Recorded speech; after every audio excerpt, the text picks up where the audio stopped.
మరి గతంలో మాట్లాడుతూ ఏదైతే జూన్ 4వ తేదీన వచ్చేటువంటి ఆంధ్రప్రదేశ్ రిజల్ట్స్ తో భారతదేశమంతా కూడా ఆంధ్రప్రదేశ్ రాష్ట్రం వైపు చూస్తాయని ఏదైతే జగన్మోహన్ రెడ్డి గారి గతంలో మాట్లాడారో ఆ మాటలు నిన్న వాస్తవం అయ్యాయి. కాకపోతే ఆయన ఆశించినట్లుగా ఫలితాలు లేకుండా ఆయనకి పూర్తి వ్యతిరేకంగా నిన్న ఫలితాలు వచ్చినటువంటి పరిస్థితుల్లో ఏదైతే ఆ యొక్క ఫలితాల నుండి పాఠాలు నేర్చుకోకుండా ఏదైతే ఆ యొక్క 5 సంవత్సరాల పాలన వైఫల్యాలు గుర్తించకుండా ఆ ప్రజలపై ఎవరైతే నిన్న ప్రజాస్వామ్యబద్ధంగా ఎవరైతే ఓట్లేశారో ఆ ప్రజల మీదే నిందలు మోపేటువంటి విధంగా నిన్న ముఖ్యమంత్రి గారు స్థాయిలో మాట్లాడడం చాలా చాలా దుర్మార్గమైన విషయం అని చెప్పి సందర్భంగా భావిస్తూ ఉన్నా. ఏదైతే నిన్న 4వ తేదీన ఆంధ్రప్రదేశ్ రాష్ట్ర ప్రజలు ఇచ్చినటువంటి తీర్పు ఏదైతే ఉందో 5 కోట్ల ఆంధ్రుల సమిష్టి విజయం అది.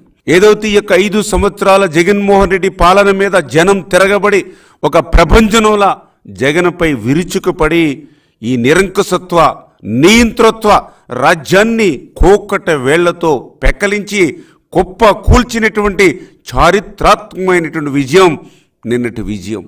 అటువంటి విజయం పట్ల మరి ఏదైతే జగన్మోహన్ రెడ్డి మరి గుర్తించుకోవాల్సింది ప్రజాస్వామ్యంలో పాలకులనే వాళ్ళు యజమానులు కాదు, పాలకులనే వాళ్ళు సేవకుల మాదిరిగా ఉండాలనేటువంటి విషయాన్ని వాస్తవాన్ని మరిచిపోయి ఏదైతే ఒక హిట్లరు, ఒక ముస్సోలిని, ఒక ముషారఫ్ మించినటువంటి నిరంకుశత్వ నియంతృత్వ పాలనని ఏదైతే ఆంధ్రప్రదేశ్ రాష్ట్రంలో అందించాడో దానితో ఏదైతే పెద్ద ఎత్తున ప్రజాగ్రహం మరి ఏదైతే ఆంధ్రప్రదేశ్ రాష్ట్రంలో వెల్లువెత్తితే ఆ యొక్క ప్రజల తీర్పుని కూడా అపహాస్యం చేసేటువంటి విధంగా జగన్మోహన్ రెడ్డి మాట్లాడడం అనేది చాలా చాలా దుర్మార్గమైన విషయం అని చెప్పి మరొక్కసారి సందర్భంగా తెలియజేసుకుంటూ మరి ఏదైతే 5 సంవత్సరాల జగన్మోహన్ రెడ్డి పాలనను ఏదైతే ఆయన అరాచకత్వాన్ని గుర్తించినటువంటి ప్రజలు విజ్ఞతతో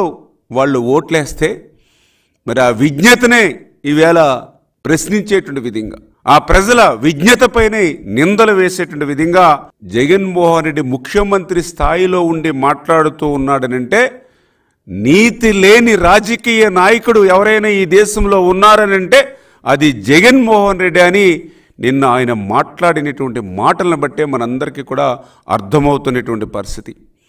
నిన్న ఆయన మాట్లాడుతూ అమ్మఒడి అందుకున్నటువంటి తల్లులు, పెన్షన్లు అందుకున్నటువంటి అవ్వాతాతలు, డోక్రా మహిళలు, ఎవరైతే పథకాలు ఉన్నటువంటి మహిళలు అందరూ కూడా నన్ను మోసం చేశారని ఆయన మాట్లాడడం కానీ వైఎస్ఆర్సీపీ సోషల్ మీడియా అయితే ఇంకొక అడుగు ముందుకేసి ఏదైతే ప్రజలే జగన్ని మోసం చేశారని వాళ్ళు ప్రచారం చేయడం కానీ అంటే ఏదైతే 99% మేనిఫెస్టోని నేను అమలు చేశాను, ప్రజలు ఓట్లేసేటువంటి విషయంలో నన్ను మోసం చేశారని జగన్మోహన్ రెడ్డి ఏదైతే నిన్న మాట్లాడుతూ ఉన్నాడో మరి ఆయన ప్యూడల్ మనస్తత్వాన్ని, ఆయన పెత్తందారి మనస్తత్వాన్ని నిన్న అద్దం పట్టినటువంటి విషయం. అంటే తన తప్పిదాలు ఏవైతే ఉన్నాయో, తన చేతకానితనం ఏదైతే ఉందో అవన్నీ కూడా ప్రజల మీకే నెట్టేసేటువంటి ఏకైక ముఖ్యమంత్రి ఈ దేశంలో జగన్మోహన్ రెడ్డి ఒక్కరే అన్నట్టుగా నిన్న ఆయన మాట్లాడుతున్నటువంటి పరిస్థితిని బట్టి మనందరికీ కూడా అర్థమవుతున్నటువంటి పరిస్థితి. అంటే 99% మేనిఫెస్టోను అమలు చేశారని పదే అబద్ధాన్ని చెబితే అది నిజం కాదనేటువంటి వాస్తవాన్ని ఈవేళ జగన్మోహన్ రెడ్డి గుర్తు పెట్టుకోవాల్సిన అవసరం ఉంది.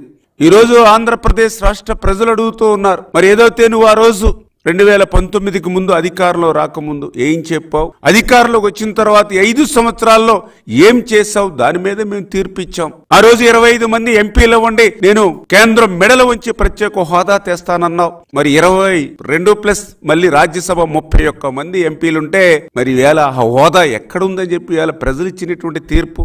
వారం రోజుల్లోనే సిపిఎస్ రద్దని చెప్పావు. మరి వేల వారాలు గడిచినా కూడా మరి ఆ సిపిఎస్ ఎక్కడని వేళ ప్రజలు తీర్పిచ్చినటువంటి పరిస్థితి. ప్రతి సంవత్సరం కూడా డిఎస్సి అన్నావు, మెగా డిఎస్సి అన్నావు.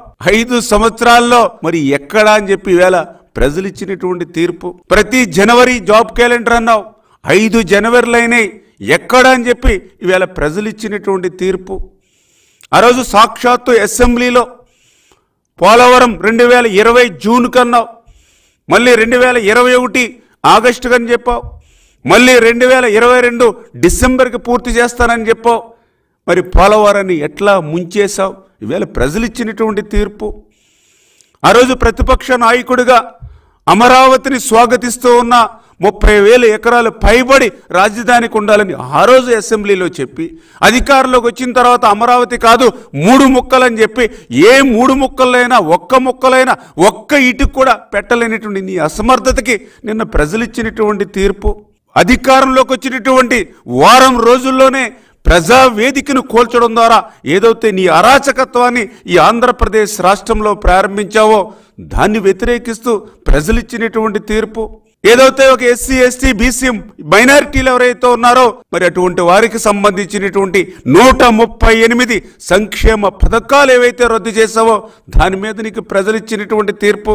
ఏదైతే రాజ్యాంగబద్ధంగా ఒక ఎస్సీ బీసీ సప్లాన్ నిధులు ఏవైతే ఉన్నాయో వాటిని ఏ రకంగా అయితే నువ్వు దారి మళ్లించావో వాటి మీద ప్రజలు ఇచ్చినటువంటి తీర్పు. పేదవాడు 5 రూపాయలకి పట్టెడు అన్నం తినేటువంటి అన్నా క్యాంటీన్ని నువ్వు రద్దు చేసి పేదల కడుపు కొట్టావు.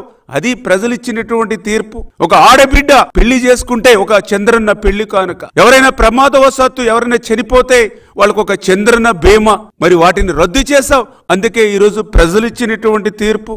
ఏదైతే ఈవేళ ప్రకృతి సహజ సిద్ధంగా వచ్చేటువంటి ఇసుకను కూడా నువ్వు ఈవేళ కొల్లగొట్టినటువంటి పరిస్థితి. ఏదైతే ఆ రోజు మద్యపాన నిషేధం అన్నావు, అధికారంలోకి వచ్చాక మద్యాన్నే వనరుగా మార్చుకుని ఆ బ్రాందీ షాపుల్ని నువ్వు సొంతం చేసుకుని, ఆ బ్రాందీ షాపుల్లో సైతం నువ్వు సొంతంగా నీ సొంత బ్రాండులను తయారు చేసుకుని కల్తీ మద్యం, నాసిరకం మద్యం ఇచ్చి ఈవేళ వాళ్ళ జేబులు కొట్టేయడమే కాదు వాళ్ళ ప్రాణాలను ఏవైతే కొల్లగొట్టావో దాని మీద ప్రజలు ఇచ్చినటువంటి తీర్పు.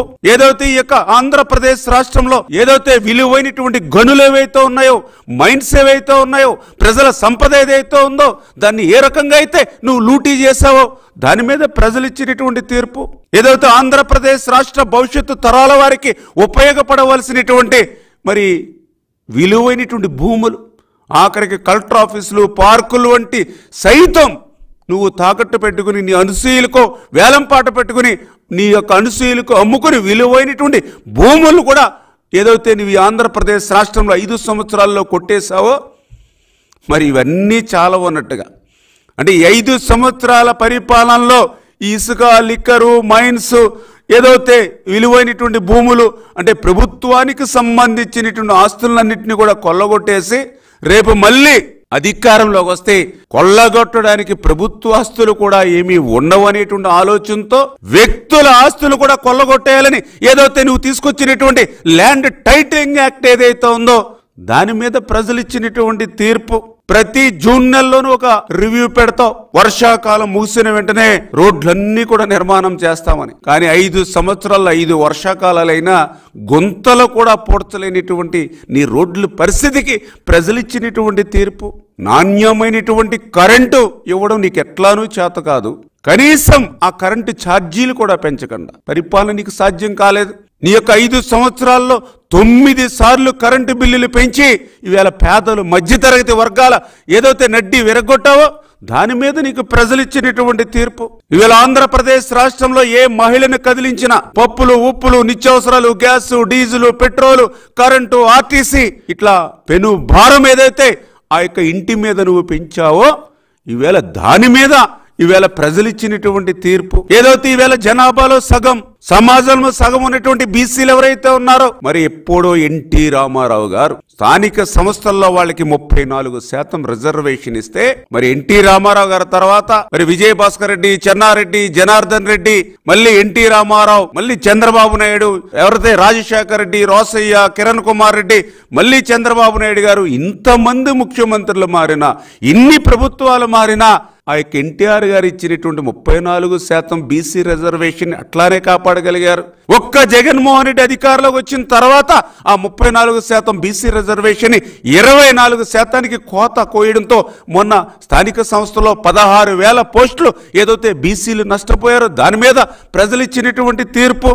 ఏదైతే ఈవేళ దళితులు నీకు 151 సీట్లు ఇవ్వడంలో కానీ 50% ఓట్లు ఇవ్వడంలో కానీ ప్రధానమైనటువంటి పాత్ర పోషించినటువంటి ఎవరైతే దళితులు ఉన్నారో అటువంటి దళితులు నీ యొక్క 5 ఏళ్ల పాలనలో హత్యలు, అత్యాచారాలు, శిరోమండనాలకు గురైన కనీసం నువ్వు నోరు విప్పి మాట్లాడనటువంటి పరిస్థితి ఏదైతే ఉందో దాని మీద ప్రజలు ఇచ్చినటువంటి తీర్పు నిన్న